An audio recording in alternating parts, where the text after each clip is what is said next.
بنگلور کے حضرت قدوس صاحب عیدگاہ میں جشن عید میلاد النبی صلی اللہ علیہ وسلم کا نورانی، عرفانی و روحانی منظر، ہزاروں کی تعداد میں فرزندان توحید کی شرکت، سنی جمعیت العلماء آل کرناٹک کے تحت ہوئی تقریب، عالمی شہرت یافتہ عالم دین مولانا محمد افروز قادری چریا کوٹی کا کلیدی خطاب کہ محب وہ ہوتا ہے، محبت کرنے والا عاشق رسول وہ ہوا کرتا ہے جو اپنی کسی شے کا بھی مالک نہیں ہوتا، بلکہ اس کی ہر شے کے مالک مصطفیٰ ہوا کرتے ہیں، اس کی ہر شے کے مالک محبوب ہو جایا کرتے ہیں۔ 9 اکتوبر 2022 بروز اتوار بنگلور کے مرکزی عیدگاہ حضرت قدوس صاحب کے وسیع و عریض میدان میں جشن عید میلاد النبی صلی اللہ علیہ وسلم کی بابرکت محفل منعقد ہوئی۔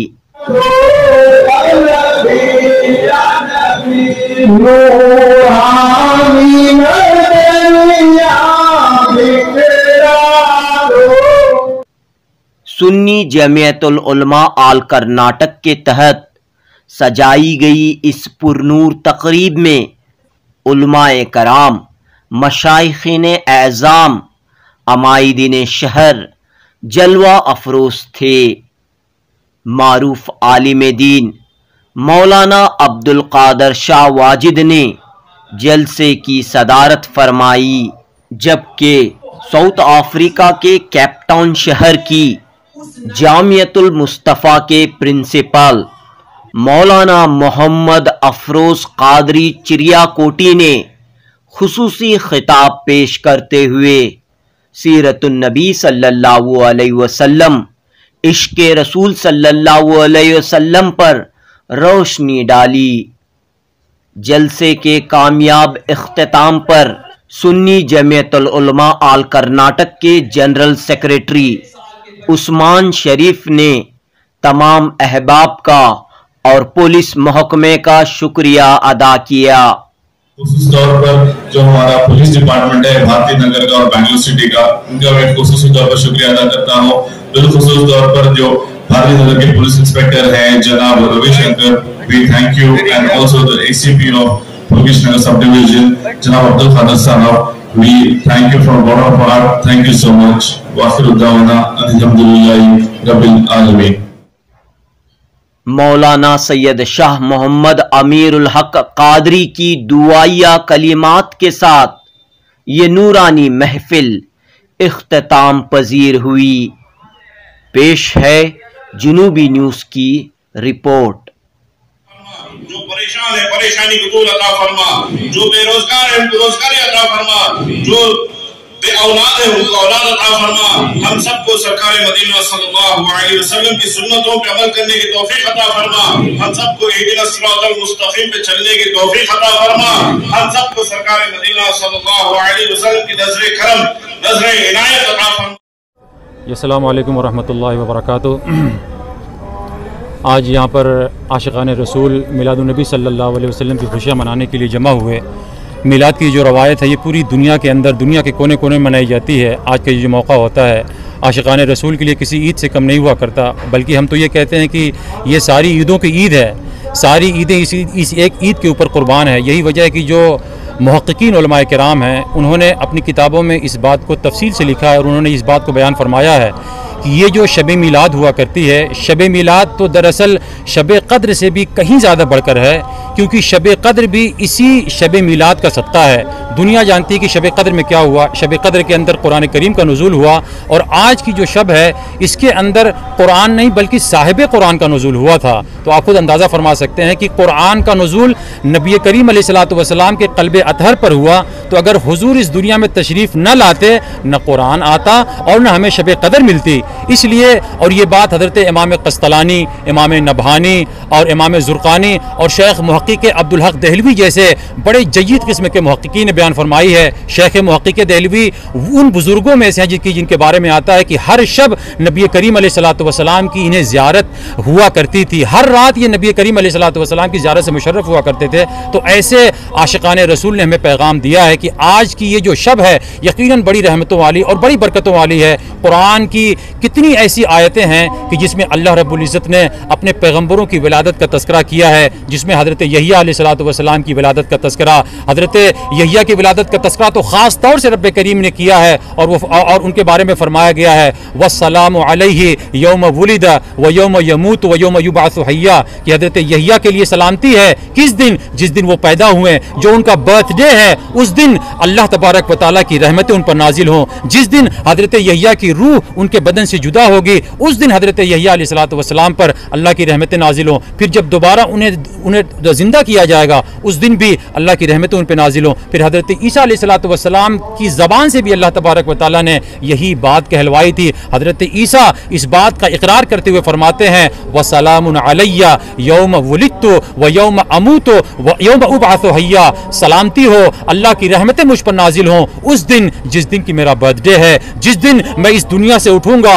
اور جس دن رب کائنات مجھے دوبارہ اٹھائے گا۔ تو یہ تو پچھلے انبیاؤں کی شانیں ہیں، تو پھر آپ اس پیغمبر آخر الزماں کے بارے میں آپ کیا گمان کر سکتے ہیں، کیا سوچ سکتے ہیں کہ جو وجہ تخلیق کائنات ہیں، جو محبوب رب العالمین ہیں، ان کی ولادت کی رات میں رب کائنات کتنی رحمتوں کا نزول فرما رہا ہوگا، کیسی کیسی رحمتیں، برکتیں اور سعادتیں اس رات میں ساون بھادو کی طرف برس رہی ہیں، اس کا تو ہم کوئی تصور بھی نہیں کر سکتے۔ لہٰذا یقیناً ہم تمامی حضرات خوش نصیب ہیں کہ رب کائنات نے ایسی بابرکت شب کا حصہ بننے کی ہمیں توفیق عطا فرمائی ہے۔ میں ان تمامی حضرات کی خدمت میں دل کی عطا گہرائیوں سے مبارکباد پیش کرتا ہوں کہ رب کائنات کی اس عطا پر، اس عنایت پر وہ جتنا بھی شکر ادا کریں کم ہے۔ رب کائنات ہماری حاضری کو قبول فرمائے اور اسے ہمارے لیے دونوں جہان کی سرخروئی اور دونوں جہان کی کامیابی کا بہترین ذریعہ اور بہترین وسیلہ بنائے۔ والسلام علیکم۔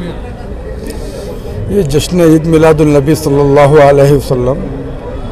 جو آج کی تاریخ میں سارے عالم کے اندر منایا جا رہا ہے،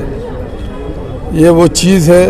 رحمت للعالمین، سارے عالم کی رحمت جن کو بنایا گیا ان کے نام کی آج ہم سب مسلمان جو ہیں اب محفل محبت کی ہے۔ محبت تھی محمد صلی اللہ علیہ وسلم سے تو اللہ تعالیٰ کائنات کو پیدا فرمایا، اب اسی محبت کی بنسبت جو ہے یہ سارے عالم میں اس عید کو منایا جا رہا ہے۔ سرکار دو جہاں صلی اللہ علیہ وسلم رحمت للعالمین ہیں بس سارے عالم کے لیے ہیں۔ بسم اللہ الرحمن الرحیم، السلام علیکم ورحمۃ اللہ تعالیٰ وبرکاتہ۔ دیکھیے یہ میلاد النبی صلی اللہ علیہ وسلم کی محفل ہے، جو جب کبھی بھی آپ سرکار مدینہ صلی اللہ علیہ وسلم محمد جو نام لیتے ہیں دونوں ہوٹ ملتے ہیں، یعنی کہ جب کبھی بھی محمد صلی اللہ علیہ وسلم کی نام کی محفل سجی جاتی ہے، یہ محبت والی محفل ہے جو ہر ہندو مسلم سکھ عیسائی ہر کسی کو دعوت دی جاتی ہے، اور ہمارا پیغام ایک ہی ہے کہ تمام جو بھی ہو انسان سرکار مدینہ صلی اللہ علیہ وسلم کی محبت میں رہیں اور امن اور سکون سے رہیں انشاءاللہ۔ اور میں خانقاہ وارشہ بنگلور سے صوفی سید عارف حسین شاہ وارثی بول رہا ہوں۔ الحمدللہ ہر سال کی طرح ہم سال بھی سنی جمعیت العلماء کے جانب سے خود صاحب عیدگاہ میں جو ہے جشن میلاد النبی منعقد ہوتی ہے، اور اس میں الحمدللہ مشائخین حضرات اور دیگر علماء اکرام شرکت فرماتے ہیں، اور بہت بڑے عظیم الشان سے جو ہے میلاد النبی ہوتی ہے۔ الحمدللہ جو ہے 3 سالوں کی کووڈ ہونے کی وجہ سے جشن میلاد النبی ایک چھوٹے پیمانے پر منایا گیا، مگر اس سال جو ہے الحمدللہ بہت بڑے پیمانے پر اور خانقاہ وارثہ سے جلوس، اور کم از کم جو ہے 2500 جگہ سے جو ہے جلوس نکل کر جو ہے باقاعدہ جو ہے خادر مسجد یعنی پہنچا، اور ہمارے جو ہے عثمان شریف صاحب کے قیادت میں، اور تمام جو ہے جلسے جلوسوں کا اہتمام بھی ہوا۔ الحمدللہ جشن میلاد النبی بہت بڑے پیمانے پر بڑے پیارے انداز سے منایا گیا، اور ساری دنیا میں جو ہے جشن میلاد النبی منایا جا رہا ہے۔ السلام علیکم ورحمۃ اللہ وبرکاتہ۔ سب سے پہلے تو آپ کے چینلز کے تمام ناظرین کو ہم تمام لوگوں کی طرف سے، بالخصوص طور پر سنی جمعیت العلماء کرناٹکا کی طرف سے عید میلاد النبی کی مبارکباد پیش کرتا ہوں۔ جیسے کہ آپ لوگوں نے دیکھا ہے، حسب معمول ہر بار کی طرح اس بار بھی قدس صاحب عیدگاہ ملز روڈ بنگلور میں بڑے عظیم الشان پیمانے پہ سنی جمعیت العلماء کی جانب سے یہاں پہ ایک بہت خوبصورت منظر، ایک نورانی منظر، ایک روحانی منظر دیکھتا ہوا ایک سیلابوں کی طرف لوگ یہاں پہ آ کے جمع ہوئے، اور ماشاءاللہ ایک بہت زبردست یہاں پہ جلسہ منعقد ہوا تھا، جس میں مقرر خصوصی ہمارے جناب علامہ مولانا جناب افروز قادری چیاکوٹی صاحب جو تشریف لائے تھے، ان کا خصوصی بیان تھا، اور ہمارے صدارتی بیان ہمارے مولانا عبدالقادر شاہ واجد صاحب کا تھا۔ تو ماشاءاللہ ایک بہت خوبصورت منظر دیکھنے کو ملا، اور کئی بنگلور کے دیگر حصوں سے یہاں پہ کئی نوجوان جلوس کی شکل میں بھی یہاں پہ تشریف لے کر آئے۔ تو پرامن طریقے سے اختتام پہنچا، اور بڑی تعداد میں لوگوں نے شرکت کی، اور پولیس کا بھی جو ہے آپ نے یہاں پر شکریہ ادا کیا ہے۔ جی، خصوصی طور پر میں یہ بتانا چاہتا ہوں کہ جب یہ گنیش کا پروسیشن ہوا تھا کچھ ویکس بیک، تو ہمارے نوجوانوں کی ٹیم نے کئی ملٹیپل لوکیشنز پر اسٹال سیٹ اپ کیا تھا، اور جو گنیش پروسیشن میں جو لوگ پارٹیسپینٹس تھے وہ لوگوں کو جوس اور پانی بھی تقسیم کیا تھا۔ تو الحمدللہ آج ہم لوگوں کو یہ دیکھنے کے لیے موقع ملا، جب میلاد کا جلوس نکل پڑا تھا تو جس لوکیشنز پہ ہم لوگوں نے جوس اور پانی تقسیم کیا تھا، تو ہمارے برادران وطن خصوصی طور پر ہندو بھائیوں نے اسٹال سیٹ اپ کر جلوس میں پارٹیسپیٹ کرنے والے احباب کا استقبال کیا، ان کی عزت افزائی کی، اور ان کو بھی انہوں نے جوس اور پانی سے سپورٹ کیا اور ان کو ڈسٹریبیوٹ کیا تھا۔ اور خصوصی طور پر جو بنگلور سٹی پولیس ہے، ان کا میں شکریہ ادا کرنا چاہتا ہوں، کیونکہ ان کا ٹوٹل ہمارے ساتھ کوآپریشن رہا ہے اس ایونٹ کو ایک پیسفل اور سکسیسفل مینر میں کرنے کے لیے۔ نماز ادا نہیں کی جاتی تھی، لیکن جب زمانہ حضرت عمر فاروق رضی اللہ تعالی عنہ کا ہے کہ محب وہ ہوتا ہے، محبت کرنے والا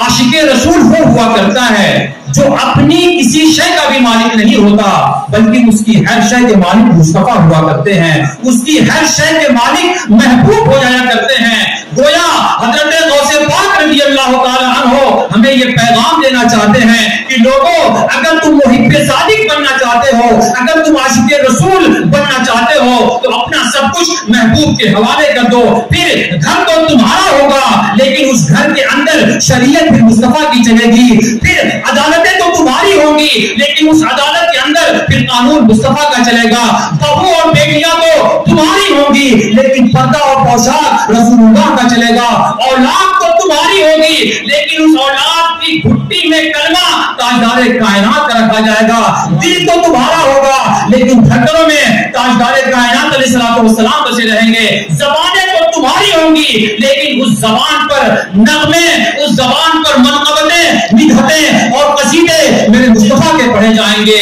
یہ ہوتا ہے